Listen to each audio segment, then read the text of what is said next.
नमस्कार। मीमांसा न्याय प्रकाश ग्रंथ के विधि विभाग का अनुशीलन करते हुए हम विगत कक्षाओं में उत्पत्ति विधि से लेकर प्रयोग विधि तक पहुँचे हैं। यहीं पिछली कक्षा में हमने प्रयोग विधि का स्वरूप देखा है। प्रयोग प्रासुभाव बोधको विधि, प्रयोग विधि प्रयोग में अर्थात अनुष्ठान में अंग और प्रधान के अनुष्ठान की जब बात आती है तो इसमें प्रासुभाव अविलंब शीघ्रता का बोध कराने वाली विधि को प्रयोग विधि कहा गया है। यहाँ हमने यह भी देखा कि यह प्रासुभाव जब हम कह रहे हैं तो इसका अर्थ अविलंब ही हो सकता है, समानकालिकता नहीं हो सकती। और अंगत्व बोध जो है वह अंग है और अंगी है, इस प्रकार का संबंध है और इन दोनों का एक साथ अनुष्ठान किया जाता है। एक अनुष्ठान में ये प्रवृत्त होते हैं, यह प्रयुक्त होते हैं। यह अविलंब से उच्चारण होने पर ही स्पष्ट हो सकता है। हमने यह देखा था। पक्ष प्रतिपक्ष की चर्चा की थी। इसी क्रम में हमने यह भी देखा था कि जो यह प्रयोग विधि है वह प्रधान विधि ही है। मूलतः प्रयोग विधि का स्वरूप प्रधान विधि ही है, लेकिन किस प्रकार की प्रधान विधि? तो कहा अंग पूर्वक अनुष्ठित होने वाली प्रधान विधि ही प्रयोग विधि कहलाती है, क्योंकि अंग पूर्वक प्रधान का अनुष्ठान प्रासुभाव के ज्ञात होने पर ही हो सकता है, संभव हो सकता है। और यही प्रयोग प्रासुभाव का बोध प्रयोग विधि कराती है। और इसका बोध जो है, यह प्रासुभाव का बोध कराने के लिए प्रयोग विधि क्या करती है? तो यह एक क्रम का विधान करती है।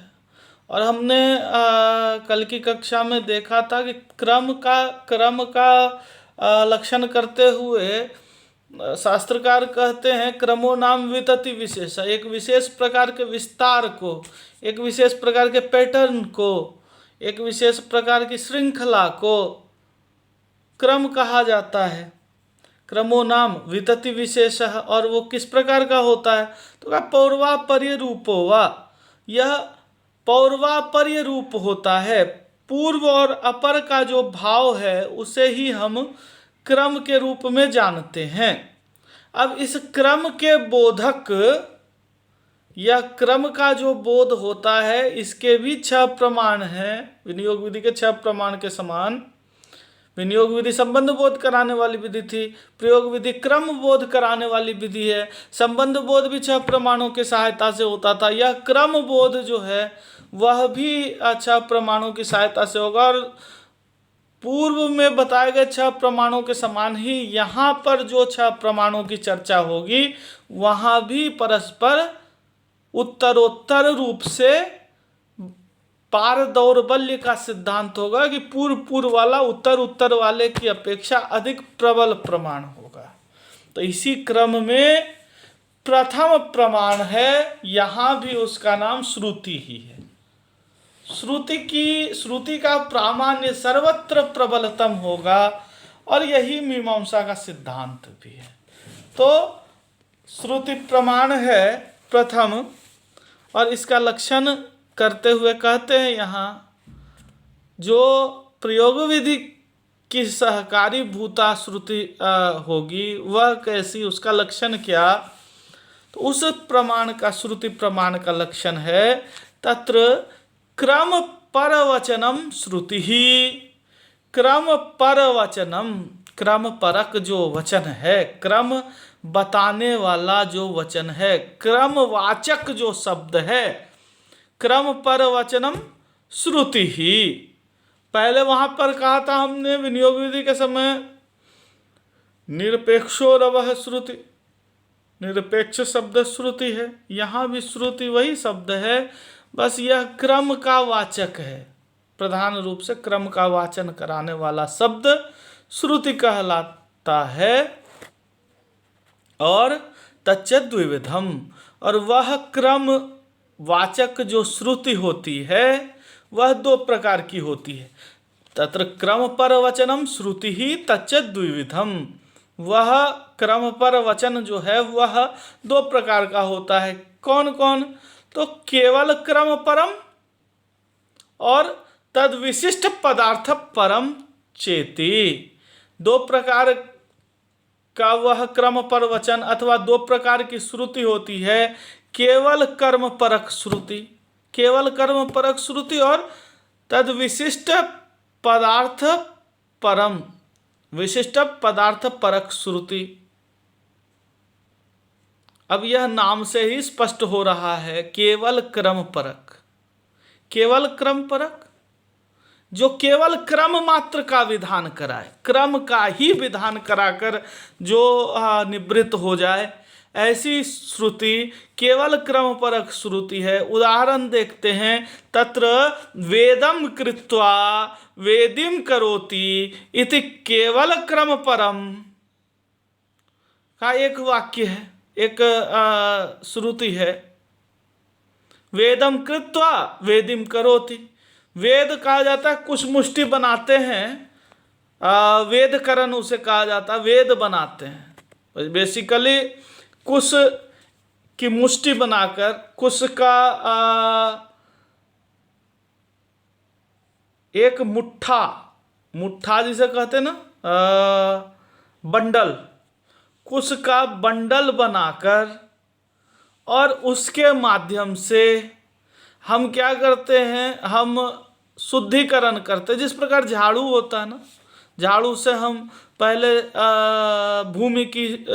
भूमि का शोधन करते हैं, भूमि की शुद्धि करते हैं, साफ करते हैं। उसी प्रकार जहाँ हमें यज्ञ वेदी बनानी होती है, वेदीकरण का कार्य करना पड़ता है, वहाँ हम पहले उस जगह को साफ करते हैं, कुश की मुष्टिका बनाकर, कुश मुष्टि का निर्माण करके। यही कुश मुष्टि बनाने को हम वेदकरण कहते हैं, वेदन। तो वेदम कृत्वा, वेद करके, वेदिम करोति, वेदी का निर्माण करता है। तो यहाँ पर एक क्रम आया ना, कि पहले वह कुछ मुष्टि बनाता, पहले वेद करता है, पहले सफाई करता है, इसके अनंतर, इसके बाद वेदी का निर्माण करता है, वेदीकरण की क्रिया करता है।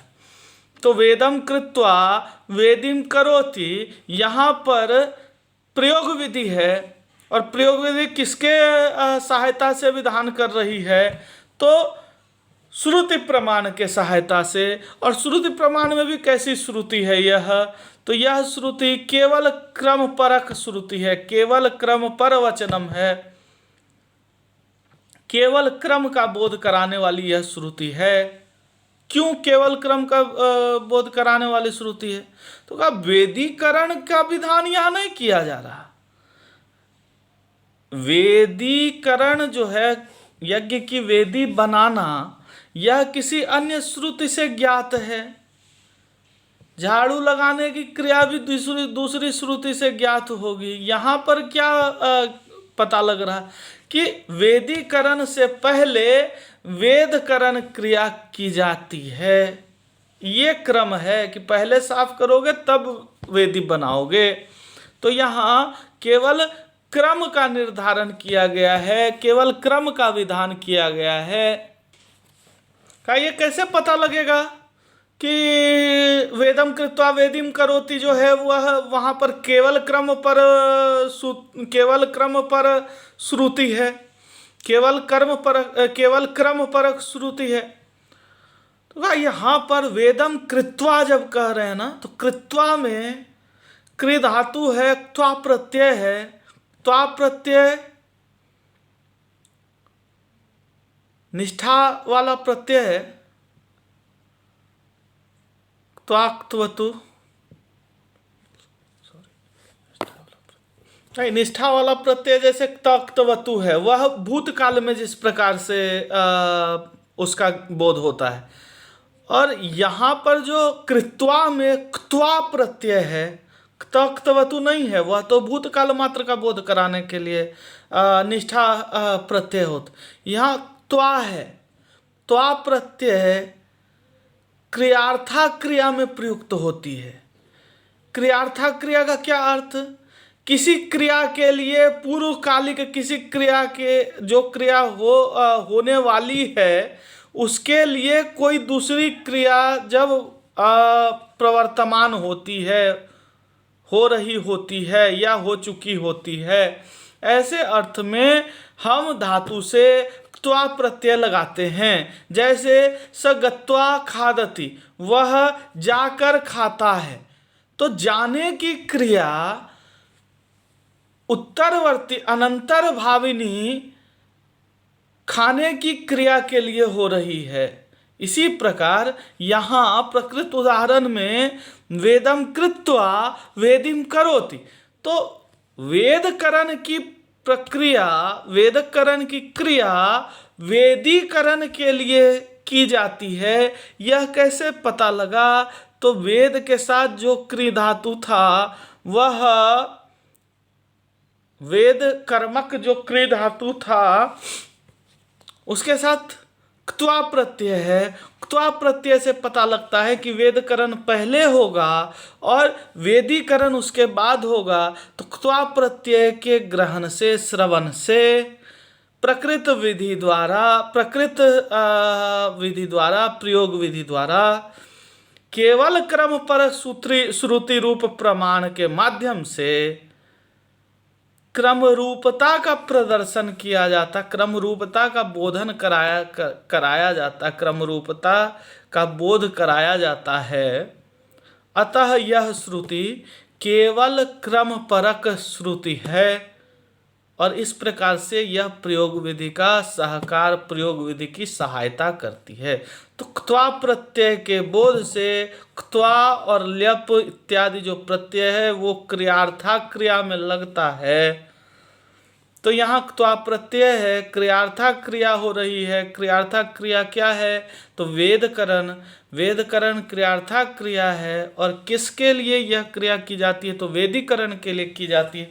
तो वेदीकरण बाद में होगा, वेदकरण उससे पूर्व ही होगा, यह स्पष्ट होता है इसी श्रुति से, इसी क्रम बोधक श्रुति से। और इस श्रुति से केवल यह क्रम का ही इस क्रम का ही बोध होता है, क्योंकि वेदकरण की क्रिया भी किसी अन्य श्रुति से पता चलती है या अन्य प्रमाण से पता होती है। और वेदी निर्माण की क्रिया, यह जो वाक्य आया वेदम कृत्वा वेदिं करोति, न तो यह कुशमुष्टि के निर्माण के लिए यह आया है, न तो यह वेदी के निर्माण के लिए आया है कि उसकी प्रक्रिया का निदर्शन अथवा उसकी प्रक्रिया का विधान इस श्रुति के माध्यम से हो। तो इस श्रुति के माध्यम से हो क्या रहा है? केवल उस क्रम का बोध हो रहा है कि अनुष्ठान किस क्रम से करना है। पहले वेद करना है, फिर वेदी बनानी। तो केवल क्रम मात्र का बोध हो रहा है इस प्रमाण के सहायता से। अतः यह श्रुति जो है वह केवल क्रम परक श्रुति है। कहा तत्र वेदम कृत्वा वेदिम करोति इति केवल क्रम परम वेदीकरणादेः वचनांतरेण विहितत्वात्। वेदीकरण इत्यादि की जो क्रिया है वह वेदीकरण की क्रिया अर्थात वेदीकरण का स्वरूप संपादन अन्य वचन से, अन्य श्रुति के माध्यम से उसका बोध होता है, उसका ज्ञान होता है। यहाँ पर स्वरूप नहीं बताया जा रहा, केवल क्रम बताया जा रहा है। वितति विशेष का निदर्शन, वितति विशेष का विधान किया जा रहा है। अतः यह जो श्रुति है वह केवल क्रम पर श्रुति है। यह जो वचन है केवल क्रम परक वचन है। और दूसरा जो उदाहरण दिया था विशिष्ट पदार्थ परक, विशिष्ट पदार्थ परक जो भेद है क्रम के सहकारी भूत श्रुति प्रमाण का, उसका उदाहरण है वसटकर्तुः प्रथम भक्ष इति। वसटकर्ता का प्रथम भक्षण होना चाहिए, अर्थात वसटकर्ता को पहली बार भक्षण करना चाहिए। यह क्या है? यह वाक्य किस प्रसंग का है? तो यह वाक्य याग के अवशिष्ट सोम के भक्षण के क्रम का विधान करने के समय का है। अब यह क्या है? तो यहां सबसे पहले आचार्य ने इसको पदार्थ विशिष्ट, क्रम विशिष्ट पदार्थ परक कहा है। यह उदाहरण किसका है? श्रुति का उदाहरण है, श्रुति के दूसरे प्रभेद का उदाहरण है, और वह दूसरा प्रभेद उसका नाम है क्रम विशिष्ट पदार्थ परक। क्रम विशिष्ट पदार्थ, यहाँ क्रम परक, उसमें केवल लग गया तो क्रम मात्र में सीमित कर दिया उसके प्रयुक्ति को, लेकिन यहाँ क्रम के साथ विशिष्ट लगा है। विशिष्ट जिसका विशेषण होता हो, जो विशेषण से युक्त होता है उसको हम विशिष्ट कहते हैं। तो क्रम विशिष्ट पदार्थ, क्रम से विशिष्ट पद जो है उसका अर्थ बताने वाला, कि इस क्रम से, इस क्रम में किसका वैशिष्ट्य होना है, यह बताने वाला जो वचन होगा वह कहलाएगा क्रम विशिष्ट पदार्थ परक, और इस प्रकार से वह दूसरा भेद होगा श्रुति का। अब यहाँ उदाहरण क्या दिया? वसटकर्तुः प्रथम भक्ष। हम आप सभी लोग जानते हैं कि हम लोग जिन जिन वाक्यों की चर्चा कर रहे हैं वो प्रयोग में आने वाले वाक्य हैं, कर्मकांड में प्रयुक्त होने वाले वाक्य हैं। तो यह जो वाक्य था, जिस प्रकार पूर्व का उदाहरण हमारा पहली श्रुति का वेदम कृत्वा वेदिम करोति, यह भी यज्ञ के लिए प्रयुक्त हुआ था, इसी प्रकार यहाँ भी यज्ञ के लिए, यज्ञ के अनुष्ठान में ही प्रयुक्त होगा वाक्य। वाक्य क्या है? वसटकर्तुः प्रथम भक्ष। एक यज्ञ में, एक याग में, प्रकृति याग में 4 तरह के ऋत्विक होते हैं। आप सबको पता है, ऋग्वेद का होता है, यजुर्वेद का अध्वर्यु होता है, सामवेद का उद्गाता होता है, और अथर्ववेद का ब्रह्मा होता है। ये 4 ऋत्विक हैं। अब इनमें से इनके कार्य अलग अलग बटे हुए हैं।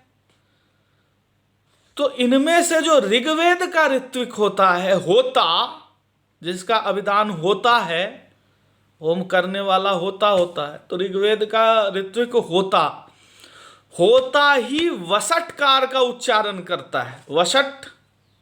वसटकार का उच्चारण करने वाला होता नामक ऋत्विक होता है। अब यहां हमारी श्रुति है कि वसटकर्ता जो है, अर्थात होता जो है, वसट का उच्चारण करने वाला जो है, वह क्या करेगा? उसका क्या होगा? उसका किसमें अधिकार है? वो उसका क्या, उसके लिए क्या विधान किया है? तो कहा प्रथम भक्ष। वह सबसे पहले भक्षण करेगा। वसट का उच्चारण करने वाला ऋत्विक सबसे पहले भक्षण करेगा। अब किस चीज का भक्षण करेगा? तो यह प्रकरण से पता लगेगा कि यहां अवशिष्ट सोम के भक्षण का विधान है। मतलब सोम रूपी द्रव्य का हवन में, भविष्य के रूप में प्रयोग किया। अब जो बच गया, जो सोम अवशिष्ट रह गया क्रतु से, जो बचा रह गया, अब वह सोम का, उस सोम का वितरण, उस सोम का प्रदान ऋत्विकों के प्रति, ऋत्विजों के प्रति वह किया जाता है। तो इसमें से भी एक क्रम निर्धारित है। क्या क्रम निर्धारित है? कि पहले कौन सा ऋत्विक सोम का भक्षण करेगा, और यह जब आकांक्षा होती है, पूर्वापरि की आकांक्षा, तो वहां सबसे पहले होता के भक्षण का, अर्थात वसटकार का उच्चारण करने वाले ऋत्विक के लिए प्रथमतया भक्षण का विधान किया गया है। तो प्राथम्य जो है भक्षण का प्राथम्य होता नामक वसटकर्ता ऋत्विक में होगा। तो अब ऐसे स्थान पर ये जो होता है वह प्राथम्य से विशिष्ट है। प्रथम भक्षण रूपी जो प्राथम्य है उससे विशिष्ट कौन है? होता नामक ऋत्विक है, क्योंकि पहले सबसे पहले उसी को भक्षण करना है। तो इसी श्रुति ने विधान किया उस क्रम का भी। किस क्रम का? कि पहले होता फिर कोई अन्य भक्षण करेगा, तो यह क्रम बताया। और इसके बाद यह जो प्राथम्य रूपी गुण है, यह प्राथम्य रूपी जो विशेषण है, इसका विधान भी उस पदार्थ में होता या वसटकर्ता रूपी पदार्थ में उस प्राथम्य का विशेषण विधान भी, विशेषण के रूप में विधान भी इसी श्रुति ने किया। तो यह श्रुति क्रम भी बता रही है और विशेषण भी बता रही है। अब यदि हम ऐसा कहें कि एक ही श्रुति क्रम अलग बताएगी, विशेषण अलग बताएगी, अर्थात विशिष्ट पदार्थ बोध अलग कराएगी, वह क्रम का बोध अलग कराएगी, तो फिर एक श्रुति से दो अर्थ बोध होने पे वाक्य भेद दोष आएगा। इसलिए विशेषण विशिष्टतया वही श्रुति प्राथम्य विशिष्ट कर्ता के, प्राथम्य विशिष्ट होता के प्रथम भक्षण का विधान करेगी। भक्षण के अनुवाद से क्रम मात्र का विधान न करते हुए प्राथम्य विशिष्ट क्रम का विधान करेगी। यही कहा, एक प्रसरता भंग भयेन, एक प्रसरता भंग भयेन भक्षानुवादेन क्रम मात्रस्य विधातुम अशक्यत्वात्। कोई अन्य विधि नहीं मिलती जो प्राथम्य का विधान कर रही हो। इसलिए यहाँ पर वसटकर्तु प्रथम भक्षः, यह जो उदाहरण है इसमें क्रम मात्र का विधान संभव नहीं है। क्रम मात्र से विधातुम अशक्यत्वात्, क्रम मात्र का विधान संभव नहीं है, क्योंकि क्रम मात्र का विधान तभी होगा जबकि प्राथम्य का विधान किसी अन्य श्रुति से हो गया हो। लेकिन कोई ऐसी श्रुति नहीं आती जो वसटकर्ता के प्राथम्य का विधान भक्षण में करे। इसलिए भक्षण का विधान करने वाली कोई अन्य विधि के प्राप्त न होने के कारण, प्रथम भक्षण का विधान करने वाली कोई अन्य विधि प्राप्त नहीं होने के कारण, इसी विधि वाक्य से, किस विधि वाक्य से? वसटकर्तु प्रथम भक्ष जो है, यह श्रुति प्रमाण जो बताया हमने, तो हमने कहा प्रयोग विधि के इसी उदाहरण से क्या करते हैं, तो इसी उदाहरण से प्रथमतया भक्षण का अनुवाद करके और उसी भक्षण को उद्देश्य करके केवल क्रम का विधान नहीं माना जा सकता, अपितु प्राथम्य विशिष्ट भक्षण कर्ता रूपी अर्थ का ही बोध होगा। तो क्रम का बोध तो होगा, लेकिन कैसा? तो क्रम विशिष्ट पदार्थ, क्रम से विशिष्ट, प्राथम्य रूपी क्रम से विशिष्ट जो पदार्थ है, पदार्थ यहाँ होता है, तो वसटकर्ता रूप पदार्थ का बोध जो श्रुति कराएगी उस श्रुति को क्रम विशिष्ट पदार्थ परक श्रुति कहा जाएगा। और अब यह बलाबल की विचार, अब यह उदाहरण बता लेने के बाद, पहले तो स्वरूप बताया, भेद बताया, इसके बाद अब बलाबल विचार बताएंगे भेद और उदाहरण बताकर कि सेयम श्रुति ही इतर प्रमाणापेक्षया बलवती। यह श्रुति जो है, बाद के जो 5 प्रमाण हमने कहे, अर्थ पाठ स्थान मुख्य और प्रवृत्ति, अर्थ पाठ स्थान मुख्य और प्रवृत्ति, तो क्या श्रुति इन उत्तरवर्ती 5 प्रमाणों की अपेक्षा बलवती होती है। क्यों? क्योंकि तेषाम वचन कल्पन द्वारा क्रम प्रमाणत्वात्, वो जो 5 है ना, वो किसी श्रुति की कल्पना के बाद ही प्रमाणत्व को प्राप्त होते हैं, मतलब उनको श्रुति की कल्पना करनी पड़ती है, श्रुति को किसी की कल्पना नहीं करनी पड़ती। अतएव आश्विनस्य पाठक्रमात् तृतीय स्थाने ग्रहण प्रसक्तो आश्विनो दशमो गृह्यते इति वचनात् दशम स्थाने ग्रहणम इत्युक्तम। का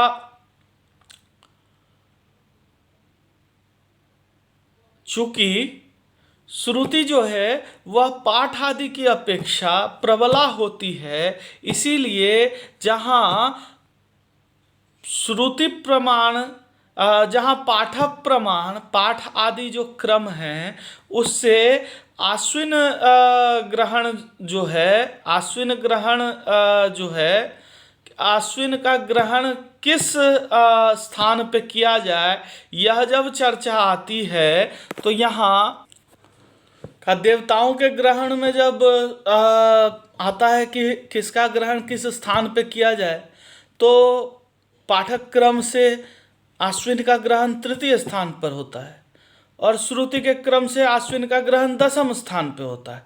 तो इसलिए हम, चूंकि श्रुति प्रबला है, इसलिए आश्विन का ग्रहण, चूंकि श्रुति कह रही है कि 10वें स्थान पे होगा तो 10वें पे ही किया जाता है। पाठ के कहने से तीसरे स्थान पे अश्विन का ग्रहण नहीं किया जाता, क्योंकि क्रम के हिसाब से जब हमें वरीयता बतानी होती है तो श्रुति क्रम बताने में पाठ की अपेक्षा प्रबला होती है। अतः श्रुति का प्राबल्य होता है पाठ आदि की तुलना में, क्योंकि पाठ आदि को श्रुति की कल्पना करके ही प्रासुभाव या अविलंब का भाव या क्रम का बोध कराना पड़ेगा, और श्रुति साक्षात अपने उसको किसी अन्य की कल्पना नहीं करनी पड़ती, वो निरपेक्ष होती है। अतः उसका जो संबंध बोध होगा, उसका जो कार्य होगा वह प्रबलतर होगा। अब श्रुति के बाद दूसरा प्रमाण है अर्थ क्रम में, दूसरा है अर्थक क्रम। तो अर्थक क्रम का क्या स्वरूप है? अर्थक क्रम का स्वरूप बताते हुए आचार्य कहते हैं, यत्र प्रयोजन वशेन अर्थ निर्णय स अर्थक क्रम।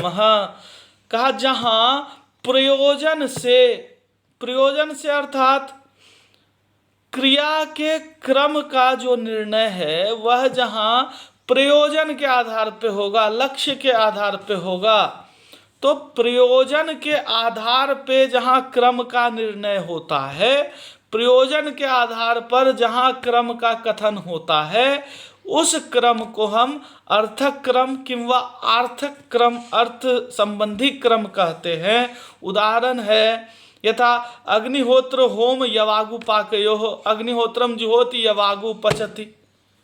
कहा यह एक वाक्य है, तो कहा यहाँ पे दो क्रिया है, अग्निहोत्र होम रूपी क्रिया है और यवागु पाक रूपी क्रिया है। यवागु एक प्रकार का खाद्य है, तो कहा अग्निहोत्रम जुहोति और यवागु पचति। कहा ये जब दो क्रियाएं आएंगी तो एक शंका होगी कि पहले क्या करें, तो अर्थ के आधार पे हम क्रम का बोध कराएंगे। यवागु का प्रयोग क्यों होता है क्रिया में, तो कहा अग्निहोत्र होम करने के लिए। अग्निहोत्र होम यवागु पाक के यवागु क्रिया, यवागु रूपी हविष्य का उसमें आहुति दी जाएगी उस हविष्य की। तो यह अर्थ निकला कि अग्निहोत्र होम में यवागु जो है वह द्रव्य के रूप में प्रयुक्त होगा। तो अत्र ही यवाग्वाः होमार्थत्वेन तत्पाकः प्रयोजन वशेन पूर्वम अनुष्ठीयते। का प्रयोजन के कारण से यवागु का पाक अग्निहोत्र के पहले करना पड़ेगा। क्यों? क्योंकि अग्निहोत्र होगा जब हम यवागु का होम करेंगे, तो यवागु को तो पहले बनाना पड़ेगा। तो कहा यह अर्थतः प्राप्त होता है।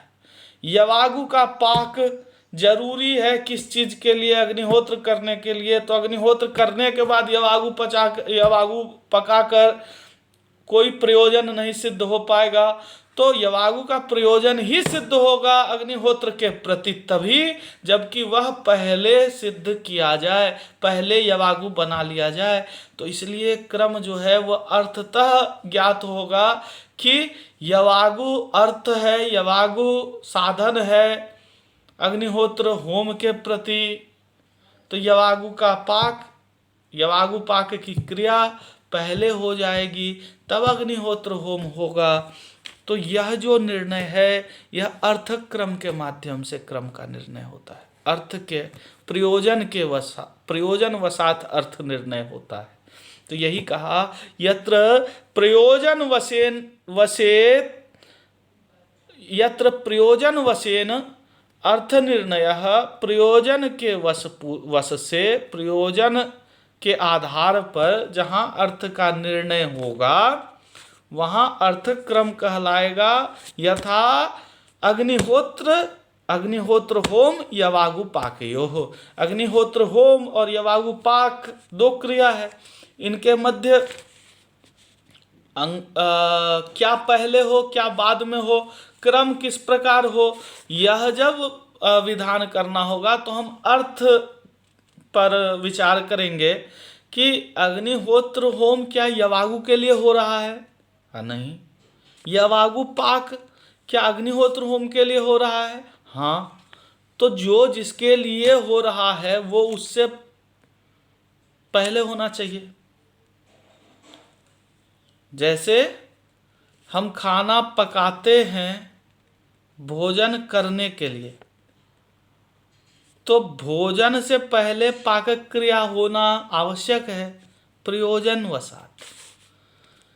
तो यह क्रम जो है वह अर्थ क्रम कहलाता है। पहला क्रम हमने श्रुति क्रम देखा, श्रुति के दो भेद देख लिए, केवल क्रम परक श्रुति देख ली, और जो पदार्थ विशिष्ट है क्रम विशिष्ट पदार्थ परक भी हमने श्रुति देख ली, उदाहरण दोनों के देख लिए। दूसरा क्रम हमारा अर्थक क्रम है। अर्थक क्रम का उदाहरण था अग्निहोत्रम जुहोति यवागुम पचति। तो यहाँ यवागु पाक पहले होगा, इसके बाद ही अग्निहोत्र होम हो पाएगा। और कहा सच अयम पाठात बलवत, सच अयम पाठात बलवान, यह जो अर्थक क्रम रूपी प्रमाण है वह पाठ क्रम रूपी प्रमाण से बलवान होगा। और यथा पाठम ही अनुष्ठाने क्लिप्त प्रयोजन बाधो अदृष्टार्थ स्यात्। क्यों? क्योंकि ये अक्लिप्त होता है, मतलब जल्दी होता है। पाठक्रम के अनुसार अनुष्ठान करने पर निश्चित प्रयोजन में बाधा प्राप्त होती है, और यवागु होमार्थ न होने पर यवागु पाक के अदृष्टार्थत्व की आपत्ति होने लग जाएगी कि यवागु पाक क्यों किया जाए। तो अदृष्ट के लिए दृष्ट को छोड़ के हम अदृष्ट नहीं करते, यह भी सिद्धांत है कि दृष्टार्थ अगर दिख रहा हो तो अदृष्टार्थ की कल्पना नहीं करनी चाहिए। तो यहाँ अगर हम क्रम अर्थ से ना लेके पाठ से लेने लग जाते, पाठ से कैसे लेने लग जाते आगे दिखाएंगे, क्योंकि यहाँ पढ़ा क्या गया अग्निहोत्रम जुहोति यवागुम पचति। पहले पढ़ा गया अग्निहोत्रम जुहोति, बाद में पढ़ा गया यवागुम पचति। तो पाठक्रम के हिसाब से तो यवागु पाक पश्चातवर्ती है और अग्निहोत्रम जुहोति पूर्ववर्ती है। तो पाठक्रम से अगर बोध करने लग जाएं तो क्या होगा, पाठक्रम से यवागु पाक से अग्निहोत्र का संपादन होता है, यह सामान्य नियम है, इसकी अनुपत्ति होने लगेगी। और पहले अग्निहोत्र कर देंगे तो यवागु पाक फिर किस लिए किया, तो वहाँ फिर अदृष्ट हमको बताना पड़ेगा कि अदृष्ट के लिए किया। तो दृष्ट को छोड़ के अदृष्ट की प्राप्ति भी ठीक नहीं है। और यवागु के होम के अनंतर जो हम यवागु बनाएंगे वहाँ कोई दृष्ट प्रयोजन नहीं रह जाएगा। यवागु पाक का दृष्ट प्रयोजन होम का संपादन ही होता है। तो प्रयोजन वसात अर्थक के आधार पे हम यवागु पाक का पूर्व अनुष्ठान करेंगे, तदनंतर अग्निहोत्र होम का अनुष्ठान करेंगे। दोनों में जो है संगति मिलेगी और यह क्रम पता लगेगा अर्थक क्रम रूपी दूसरे प्रमाण से। अब इसी अर्थ पे, इसी आधार पे तीसरा जो जिसकी चर्चा हुई पाठ्यक्रम की, वह तीसरा प्रमाण है पदार्थ बोधक वाक्यानाम यह क्रम स पाठ्यक्रम का। पदार्थ बोधक वाक्यानाम पाठ्यक्रम है, ध्यान रखिएगा, हम लोग सिलेबस देखते हैं, पाठ्यक्रम, यहाँ पाठ्यक्रम है का। पदार्थ बोधक वाक्यानाम यह क्रम स पाठ्यक्रम, पदार्थ का बोध कराने वाले वाक्यों का जो क्रम होता है, जिस क्रम में पहले नंबर पे जो वाक्य पढ़ा गया और दूसरे नंबर पे जो वाक्य पढ़ा गया, दोनों में एक क्रम है ना, तो कहा इसी क्रम को हम पाठ्यक्रम कहते हैं। पदार्थ बोधक वाक्यों का जो भी क्रम है वह पाठ्यक्रम कहलाता है। तस्माच्च पदार्थानाम क्रमः आश्रियते, और उस पाठ्यक्रम से जिस क्रम में वाक्य पढ़े गए हैं उसी क्रम में जो पदार्थ हैं, जो उस वाक्य में जिन पदार्थों का ग्रहण किया गया है, पाठ किया गया है, तो जिस क्रम से वाक्यों का निर्धारण किया गया है, वाक्यों का पाठ किया गया है, उसी क्रम से अनुष्ठेय पदार्थों का भी ग्रहण किया जाता है। उदाहरण देखेंगे, येन हि क्रमेण वाक्यानि पठितानि तेनैव क्रमेण अधीतानि अर्थप्रत्ययम जनयन्ति, का जिस क्रम से वाक्य का पाठ किया गया है उसी क्रम से अधीत जो अर्थ है उसका प्रत्यय, जो भी उसका अध्ययन किया गया है, उसी क्रम से उन वाक्यों का अध्ययन किया जाता है, और उस क्रम से अध्ययन किए जाने पर अर्थबोध, वाक्यार्थ ज्ञान भी उसी क्रम से होता है, और जिस क्रम से अर्थ का बोध होगा उसी क्रम से आप अनुष्ठान करेंगे। यही तो सिद्धांत है। सिद्धांत है कि वाक्य पूर्वकम वस्तु ज्ञानम, शब्द पूर्वकम अर्थ ज्ञानम और ज्ञान पूर्वकम वस्तु व्यवहार। शब्द पूर्वकम अर्थ ज्ञानम, ज्ञान पूर्वकम वस्तु व्यवहार। जैसा आपने वाक्य सुना उसी क्रम से आपको अर्थ का बोध हुआ, अधीति हुई, और जिस आधार पर आपको अधीति हुई, जिस क्रम से आपकी अधीति हुई, जिस क्रम से आपका अर्थबोध हुआ, उसी क्रम से आप उन पदार्थों का अनुष्ठान करते हैं। तो पदार्थों का अनुष्ठान वाक्य के पाठ के सापेक्ष होता है, वाक्य के पाठ के आधार पर होता है। तो यही कहा कि पदार्थ बोधक वाक्यानाम यह क्रमः स पाठक्रमः, पदार्थ के बोधक वाक्यों का जो भी क्रम होता है उसे हम पाठक्रम कहते हैं। और तस्माच्च पदार्थानाम क्रमः आश्रियते, पाठ के आधार पे ही, पाठ के आधार पर ही, पाठ से ही अर्थों का, पदार्थों का, वस्तुओं का क्रम, पदार्थों का क्रम भी निर्धारित होता है। यदि अग्निहोत्र रूपी वाक्य पढ़ा गया तो अग्निहोत्र रूपी पदार्थ उस क्रम में पढ़ा जाएगा, उस क्रम में समझा जाएगा। फिर यवागु वाला अगर वाक्य पढ़ा गया तो यवागु रूपी पदार्थ अनंतर क्रम में आएगा। तो यही कह रहे हैं तस्माच्च पदार्थानाम क्रम आश्रियते, पाठ के आधार पे पदार्थ का क्रम आश्रित होता है। ये नहीं क्रमेण, इसी को स्पष्ट करते हुए कहते हैं ये नहीं क्रमेण वाक्यानि पठितानि तेनैव क्रमेण अधीतानि अर्थ प्रत्ययम जनयन्ति, का जिस क्रम से वाक्य पढ़ा गया है उसी क्रम से उसकी अधीति होती है और अर्थ का प्रत्यय, अर्थ का ज्ञान वह उत्पन्न होता है, उसी क्रम से अर्थ का ज्ञान उत्पन्न होता है। और यथा अर्थ प्रत्ययम, यथार्थ प्रत्ययम च पदार्थानाम अनुष्ठानात्, का जिस प्रकार से अर्थ प्रत्यय होगा उसी प्रकार से आप पदार्थ विषयक अनुष्ठान करेंगे, क्रिया करेंगे। अब सच पाठो द्विविध, वह पाठ भी दो प्रकार का होता है। पाठक्रम जो है, जिस क्रम से वाक्य श्रवण होता है उसी क्रम से उसका अर्थ ग्रहण होता है, और जिस क्रम से अर्थ ग्रहण होता है उसी क्रम से आप क्रतु में व्यवहार करते हैं, क्रिया में व्यवहार करते हैं उस पदार्थ का। तो कहा यह पाठ दो प्रकार का होता है, यह पाठक्रम दो प्रकार का होता है। पाठ ही दो प्रकार का होता है तो उसका क्रम भी दो प्रकार का होगा। तो पाठ के दो भेद हैं, पाठ के दो भेद हैं मतलब वाक्य के दो भेद। तो कहा पाठ के दो भेद हैं, क्या दो भेद हैं? तो आप सब जानते हैं, मंत्र पाठो ब्राह्मण पाठश्चेति।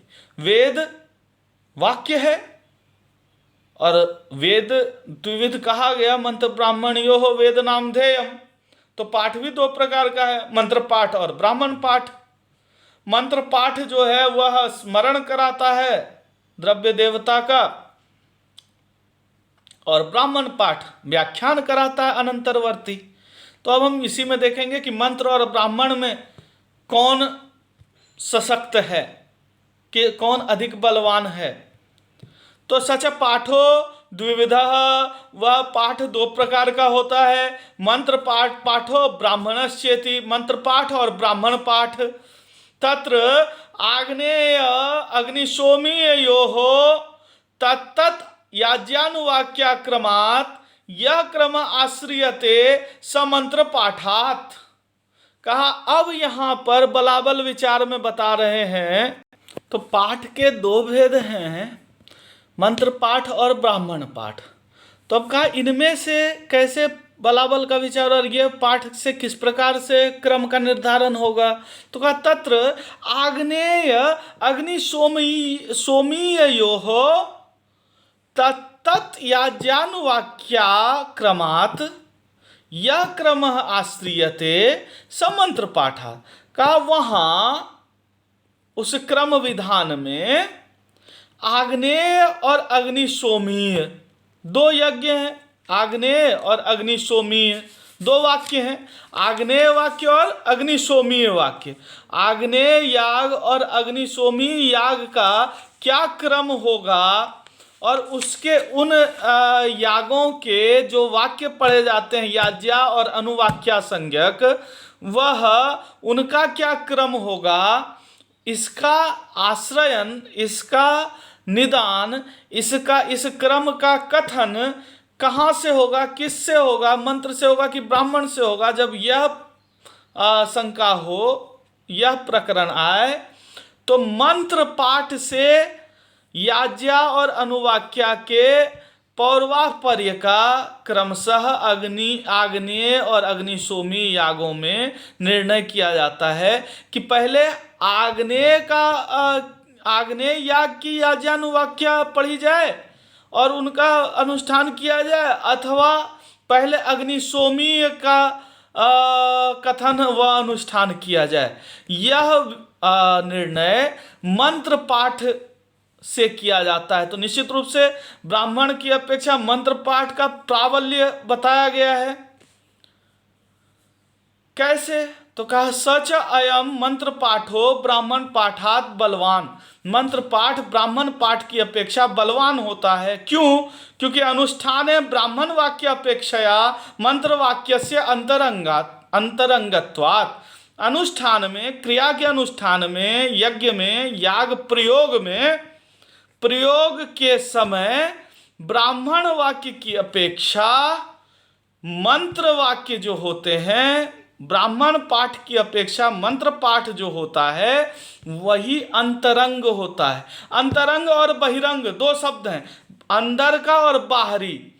वस्तुतः यह समझिए कि मंत्र क्या करते हैं, मंत्र प्रयोग में जो संवेत अर्थ होते हैं द्रव्य और देवता रूपी, उसका स्मरण कराते हैं। प्रयोग संवेतार्थ स्मारका ही मंत्र। तो प्रयोग में संवेत अर्थ का स्मरण करा रहे हैं, तो प्रयोग के समय मंत्र का उच्चारण हो रहा है। लेकिन ब्राह्मण वाक्य वो बाहर से, वह क्या करते हैं, कर्मणः तन्मंत्राणाम व्याख्यानम, कर्म और उसके मंत्र का व्याख्यान करते हैं कि यह ऐसा होगा, इस क्रम में, इस कर्म में, यह इस कर्म में, इस अनुष्ठान में यह मंत्र प्रयुक्त होगा, इसकी व्याख्या इस प्रकार से होगी। तो यह यज्ञ के समय ब्राह्मण पाठ नहीं करते, हम यज्ञ के समय मंत्र पाठ करते हैं। इसीलिए यज्ञ की क्रिया में, अनुष्ठान में मंत्र जो है वह अंतरंग होता है और ब्राह्मण बहिरंग होता है। तो अंदर का जो अंग है, अंदर का जो हिस्सा है, वह प्रबलतया विधान कराएगा ही। जब तक ब्राह्मण वाक्य बाहर से आकर विधान कराएंगे कि क्रम क्या हो, तब तक अंदर वाला जो है वह प्रबलतया, तीव्रतया, अक्लिप्त रूप से विधान करा देगा। तो यह अंतरंग होता है, इसीलिए बलवान होता है। स्पष्ट है। पुनः कहा अनुष्ठाने ब्राह्मण वाक्यापेक्षया मंत्रवाक्य से अंतरंगत्वात् सच अयम मंत्र पाठो ब्राह्मण वाक्यात ब्राह्मण पाठात बलवान। ब्राह्मण वाक्यम ही प्रयोगात बही एवं, प्रयोग से बाहर होकर ही, अनुष्ठान के समय तो ब्राह्मण वाक्य से पाठ होता नहीं है, अनुष्ठान से बाहर ही पाठ होता है। पहले ब्राह्मण इत्यादि पढ़ लेते हैं या ब्राह्मण इत्यादि जो है वह उसका व्याख्यान करा देते हैं, हम प्रवृत्त हो जाते हैं। लेकिन व्याख्यान काल में अनुष्ठान नहीं हो रहा होता है, अनुष्ठान काल में व्याख्यान नहीं हो रहा है, तो व्याख्यान बहिरंग है अनुष्ठान के प्रति। तो ब्राह्मण वाक्यम ही प्रयोगात बहि एव इदम एवं कर्तव्यम, यह इस प्रकार से करना चाहिए। इति एवं अवबोध्य कृतार्थम इति न पुनः प्रयोग काले व्याप्रियते, यह ऐसे करना चाहिए, यह विधान करके ब्राह्मण वाक्य कृतार्थ हो जाता है, ब्राह्मण वाक्य का कार्य खत्म हो जाता है। इसके बाद वह प्रयोग काल में व्यवहृत नहीं होता है, प्रयोग काल में व्यापृत नहीं होता है। मंत्राः पुनः अनन्य प्रयोजनाः प्रयोग संवेतार्थ स्मारका इति वक्ष्यामः। और मंत्र क्या है? अनन्य प्रयोजन है, अन्य प्रयोजन नहीं है, क्रिया के ही प्रयोजन में प्रयुक्त होते हैं, अनन्य प्रयोजन होते हैं, अन्य प्रयोजन नहीं, उनका कोई दूसरा प्रयोजन नहीं होता, अपितु क्रिया में जो संवेत अर्थ हैं, प्रयोग में जो संवेत अर्थ है उसका स्मरण कराने वाले होते हैं।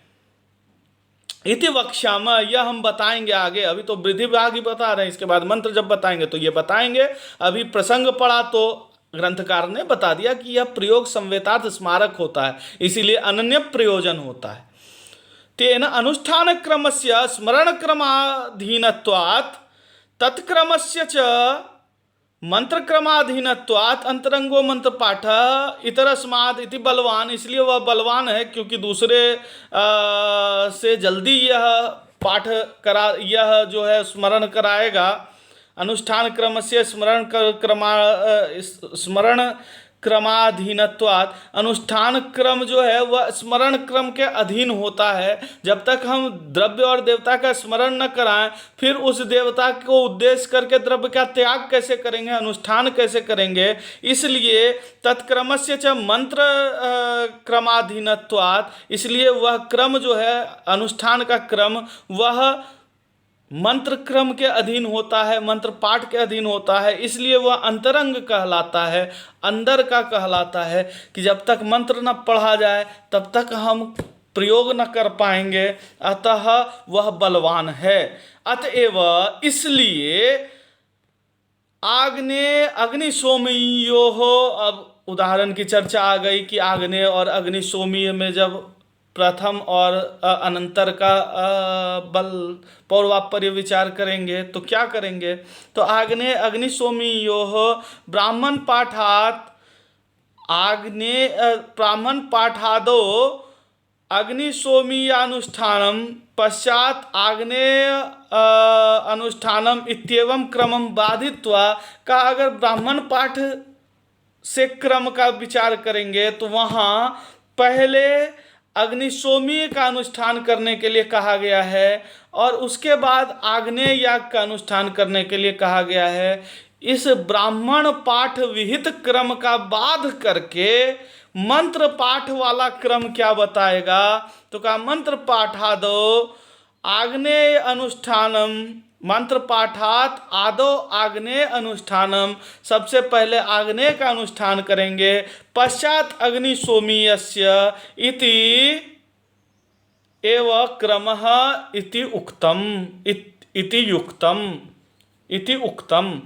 तो का क्रम यही है कि पहले आग्नेय का अनुष्ठान करें और उसके पश्चात अग्नि सोमीय का, और यही क्रम सही क्रम है, क्योंकि मंत्र पाठ इसी की सम्मति देता है। और चूंकि मंत्र पाठ ब्राह्मण पाठ की अपेक्षा बलवान होता है क्रम बोधक, अतः ब्राह्मण पाठ के अनुसार अग्निशोमीय का आदि में और तदनंतर आग्नेय का अनुष्ठान न करें, अपितु मंत्र पाठ के अनुसार आदि में आग्नेय का अनुष्ठान करें और तदनंतर उसके पश्चात अग्निशोमीय याग का अनुष्ठान करना चाहिए। का प्रयाज आदि में समिधो यजति तनुन पातम यजति इति एवं विधायक वाक्य क्रमात् यह क्रमः स ब्राह्मण क्रमः। अत्र च यद्यपि ब्राह्मण वाक्यान्यर्थम अत्र च यद्यपि ब्राह्मण वाक्यानि अर्थम विधाय कृतार्थानि तथापि प्रयाजानां स्मारकांतरस्याभावात्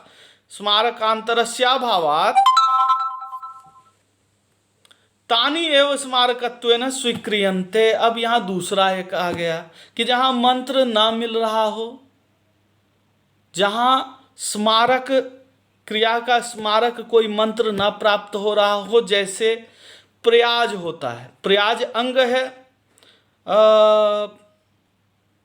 दर्श पूर्णमास याग का अंग रूप में हमने प्रयाज को देखा।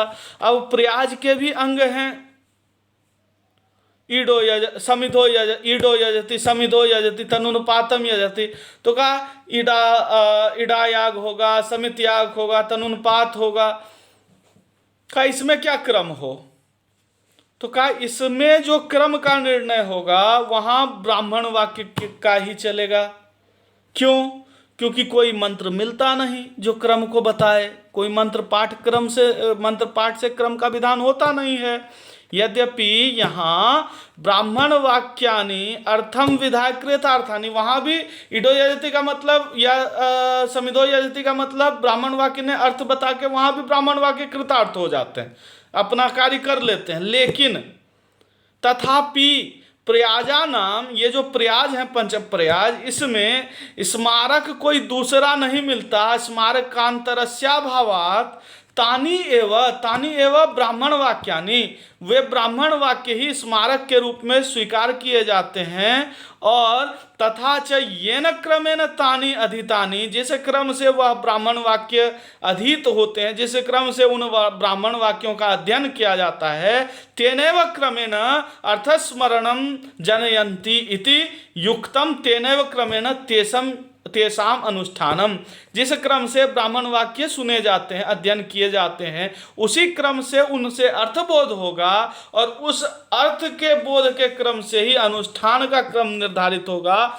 तो प्रयाज आदि में तो मंत्र कोई दूसरा न मिलने के कारण, स्मारक कोई न मिलने के कारण, अन्य कोई स्मारक न मिलने के कारण ब्राह्मण वाक्य से ही अनुष्ठान का क्रम निर्धारित हो जाएगा। लेकिन जहाँ मंत्र मिल रहा हो और ब्राह्मण से उसका विरोध हो रहा हो, वहाँ मंत्र भाग से ही हम अनुष्ठान, मंत्र क्रम से ही हम अनुष्ठान करेंगे, वहाँ पर ब्राह्मण क्रम मंत्र क्रम को खंडित नहीं करेगा।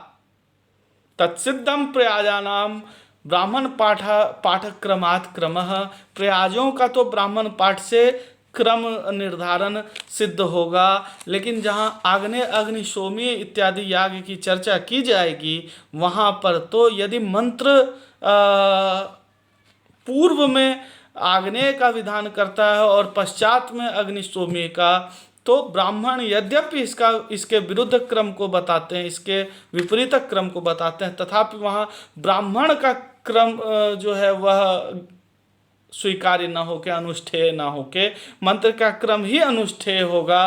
क्योंकि ब्राह्मण की अपेक्षा मंत्र जो हैं वह प्रयोग में, यज्ञ में अंतरंग होते हैं, ब्राह्मण बहिरंग होता है। ब्राह्मण वाक्य अपना अर्थबोध कराकर कृतार्थ हो जाता है कि यह इस प्रकार से करना चाहिए, यह कहकर, यह बोध करा के ब्राह्मण अपना कार्य संपादित कर चुका होता है।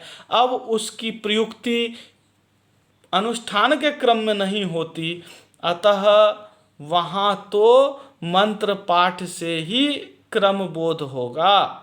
लेकिन प्रयाग आदि में जहाँ मंत्रों की प्राप्ति नहीं होती, ऐसे स्थलों पर प्रयाग आदि के अनुष्ठान का क्रम ब्राह्मण वाक्यों से निर्धारित होगा। तो आज की कक्षा में हमने क्रम का स्वरूप देखते हुए इसके सहकारीभूत, इसके सहायक 6 प्रमाणों में से श्रुति, अर्थ व पाठ, यह 3 प्रमाणों, इन 3 प्रमाणों की चर्चा, इनके भेद प्रभेद उपभेद व इनके उदाहरण तथा इनके पारद दौर्बल्य का विचार किया। अब अगली कक्षा में हम अवशिष्ट जो इसके बाद उत्तरवर्ती जो 3 अन्य प्रमाण हैं, इन 3 प्रमाणों की, हम उत्तरवर्ती 3 प्रमाणों की चर्चा अगली कक्षा में करेंगे, जिनमें स्थान, मुख्य व प्रवृत्ति संज्ञक 3 उत्तरवर्ती प्रमाण हमारे बचते हैं। और इन 6 प्रमाणों की सहायता से यह जो प्रयोग विधि है वह प्रयोग के प्रासुभाव का, प्रयोग में अविलंब का, यज्ञ में क्रियाओं के अनुष्ठान में अविलंब का बोध कराते हुए क्रम का विधान कराती है, एक सीक्वेंस का, एक ऑर्डर का, एक वितति विशेष का विधान कराती है। और एक वाक्यता, इससे एक वाक्यता की अवगति होती है, और बिना एक वाक्यता के हम विभिन्न क्रियाओं का अनुष्ठान एक प्रयोग में, एक क्रतु के प्रति नहीं कर सकते। तो अब हम अगली कक्षा में हमारे जो उत्तरवर्ती 3 प्रमाण हैं, इसका विचार ग्रंथ दिशा से करेंगे। तब तक के लिए धन्यवाद।